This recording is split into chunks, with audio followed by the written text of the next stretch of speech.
Hi everyone, I am doctor Mohammad Asif from Kara hair transplant and aesthetic clinic. And आज इस video में हम बात करेंगे विमेन हेयर ट्रांसप्लांट के बारे में।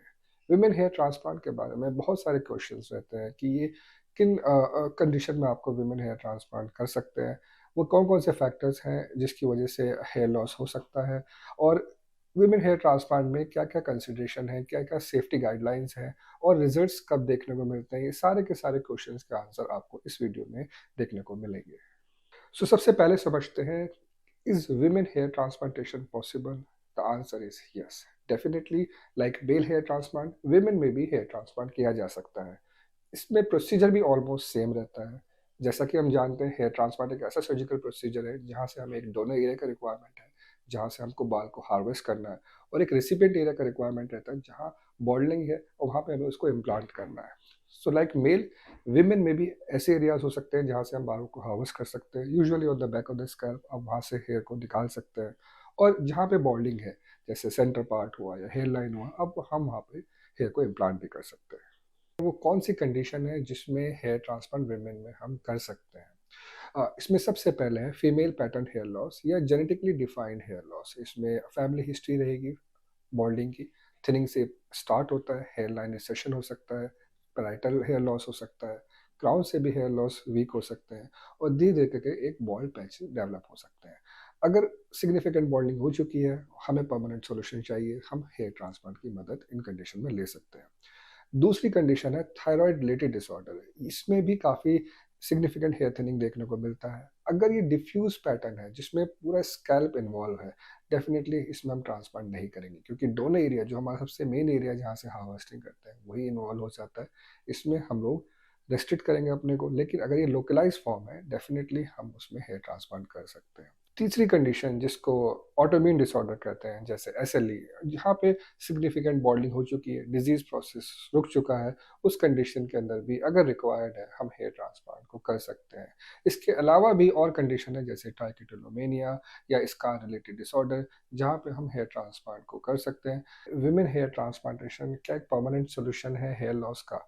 इसमें ये जानना ज़रूरी है कि हेयर लॉस हुआ किस वजह से है। अगर ये फीमेल पैटर्न हेयर लॉस है, जहाँ पे थिनिंग से प्रोसेस स्टार्ट हुआ है और ग्रेजुअली वो एरिया बॉल्ड हुआ है और वहाँ पर आपने हेयर ट्रांसप्लांट किया है, डेफिनेटली जो रिजल्ट है वो लास्ट करेंगे, क्योंकि आपने दोनों एरिया वो यूज़ किया जहाँ से रेजिस्टेंट होता है, जहाँ पे हार्मोन काम नहीं करते हैं, और उसकी वजह से जो रिजल्ट आएंगे वो परमानेंट रहेंगे। लेकिन अगर यही चीज़ अगर किसी आयरन डेफिशिएंसी एनीमिया या थायराइड रिलेटेड डिसऑर्डर की वजह से थिनिंग या बॉल्डिंग हुई है, वहाँ हमने अगर ट्रांसप्लांट कर दिया, और अगर ये प्रोसेस वापस से शुरू हो जाता है, या थायराइड ही जो प्रॉब्लम है वही ठीक नहीं हुआ था तभी तक, और हमने ट्रांसप्लांट कर दिया है, उस सिचुएशन में जो ट्रांसप्लांटेड हेयर है वो भी लॉस्ट हो सकते हैं।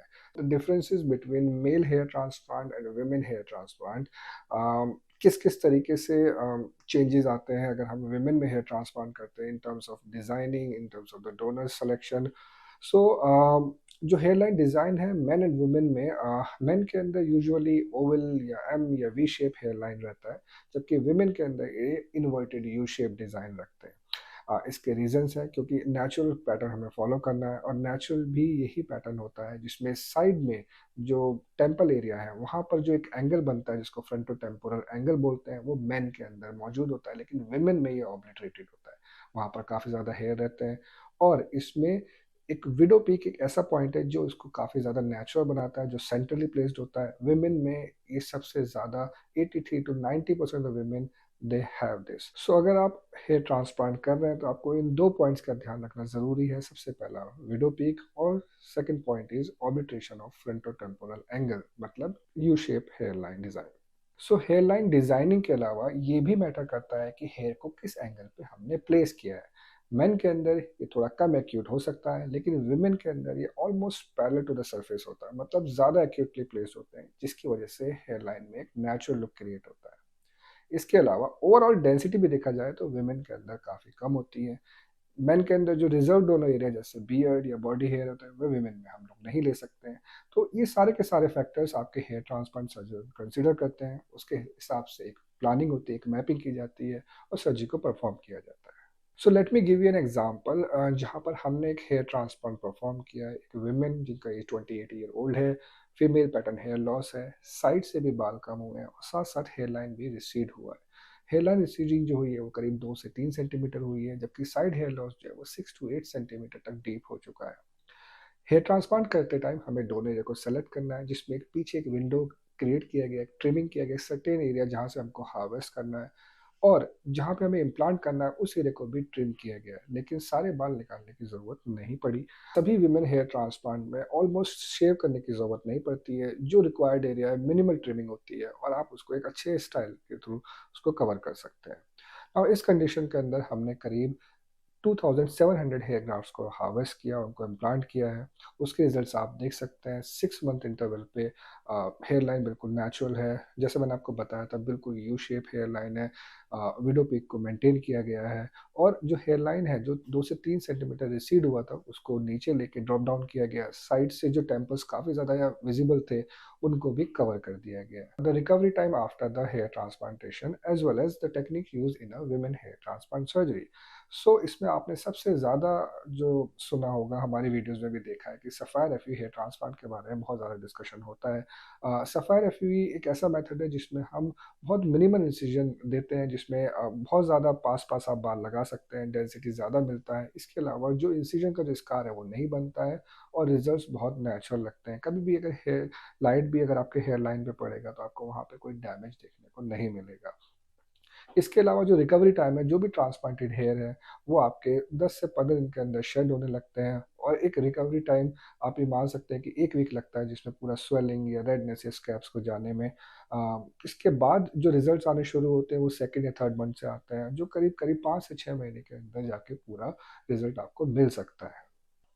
So lastly, we are going to discuss about the aftercare and the side effect related to the women hair transplant surgery. सो जो सबसे जो कॉमन चीज़ आपको हेयर वुमेन हेयर ट्रांसप्लांट में देखने को मिलती है वो है रेडनेस, स्वेलिंग, जो ड्राई स्कैब्स हैं वो सब के सब फर्स्ट 7 डेज डेज में मिलते हैं। ये इनको आप साइड इफेक्ट नहीं कहते, आप ये नॉर्मल सीक्वल है हेयर ट्रांसप्लांट के लिए। लेकिन यस, ये स्वेलिंग ग्रॉस होती है जो फोरहेड से शुरू होती है और आइस के अराउंड आके ख़त्म होती है। इसके अलावा जो अनडिजायर्ड इफेक्ट है या जो अनकॉमन साइड इफेक्ट्स हैं, उसमें एक इन्फेक्शन है जिसको फॉलिकुलाइटिस बोलते हैं, वो बहुत रेयरली किसी को हो सकता है। स्किन नेक्रोसिस भी एक रिपोर्टेड साइड इफेक्ट है। We have never experience it, but yes, it is a possibility. जहाँ पे हम लोग बहुत ज़्यादा डेंसिटी देने की कोशिश करें या बहुत ज़्यादा स्किन को ट्रॉमा दे दें, वहाँ पर इस तरीके के साइड इफेक्ट हो सकते हैं। अगर किसी को डायबिटीज़ है और अगर उस पर हेयर ट्रांसप्लांट सर्जरी परफॉर्म किया गया तो chances of infection and necrosis are quite higher. इसके अलावा अगर ट्रांसप्लांट सही से अगर नहीं किया गया और हेयर लाइन को एक जो नेचुरल शेप है वो नहीं दिया गया, तो भी रिजल्ट्स अनवांटेड लग सकते हैं और एक अननेचुरल अपीयरेंस क्रिएट हो सकती है। So this is all about hair transplantation in women. Before going for the surgery, speak with your hair transplant surgeon, get a proper consultation with them, and get a proper analysis like how much donor area you have and the way of doing the transplant. Now, we have discussed a lot of things in this video. Still, if you have any doubts, you can directly speak to us. You can leave your comment in our comment section, and stay tuned with us.